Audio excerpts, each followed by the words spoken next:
Hello, my name is John Nagoski, and I'm a native speaker of English from Wisconsin in the USA. I would like to introduce to you my English reading channel with questions and answers. These are the subtitles for the video, BBC History of Art in 3 colors, 2 of 3, blue, from the beginning to minute 5. This is the BBC television service. We now present another program in our series of experimental transmissions of color. We live in a kaleidoscopic world, but colors are more than mere decoration. Colors can carry deep and significant meanings. In this series, I want to unravel the stories of 3 colors. 3 colors which, in the hands of artists, have stirred our emotions, changed the way we behave, and even altered the course of history. Gold. Its lustrous shine has made this the most intoxicating color, one we've used throughout history to revere the things we hold most sacred. White, once the virtuous color of ancient marbles, came to embody our darkest instincts. And in this program, a color that for artists has always been the most beguiling of all. The unique thing about blue is that it is all around us, and yet somehow it feels forever out of reach. Because we can never touch the blueness of the sea or blueness of the sky, and we must never reach the blue horizon over there in the distance.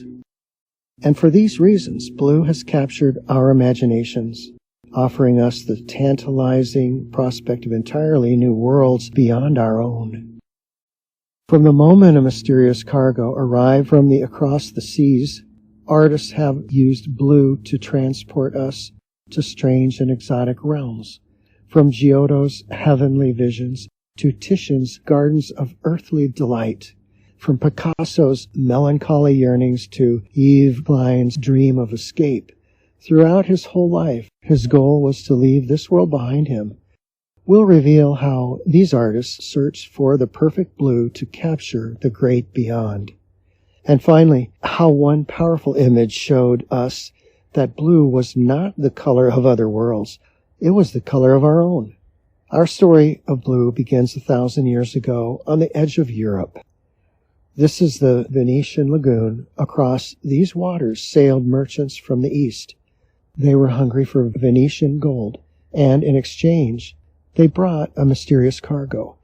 What the Arab sailors had brought was a precious stone. It was called lapis lazuli, and this stone possessed a color so enchanting that it would change art in dramatic ways. So this is it.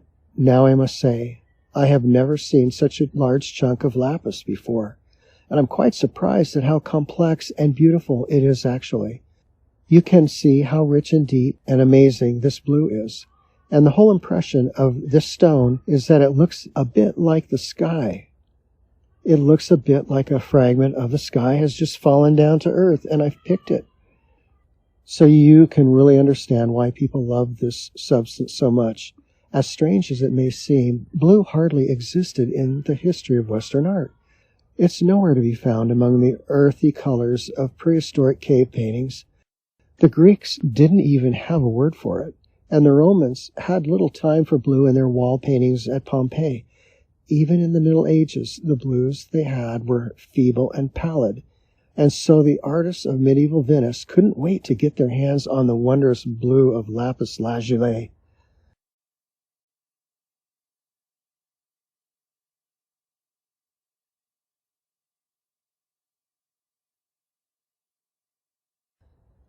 Vocabulary quiz.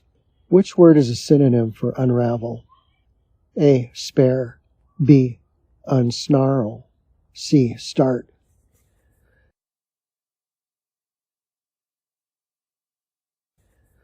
He cut the rope and started to unravel its strands. What part of speech is unravel? A. Verb. B. Adjective. C. Conjunction.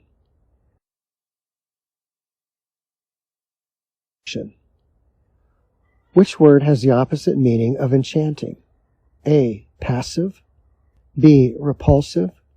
C. Charming.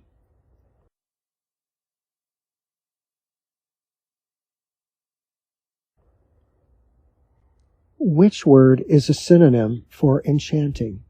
A. Lasting. B. Standing. C.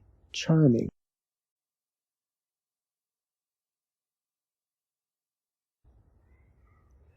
Which word is a synonym for prehistoric?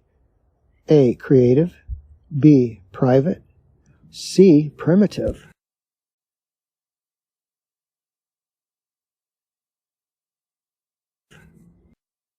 The special effects in the film now look prehistoric.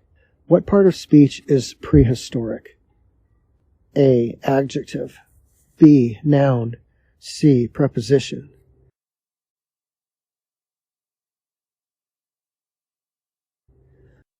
Which word is a synonym for feeble?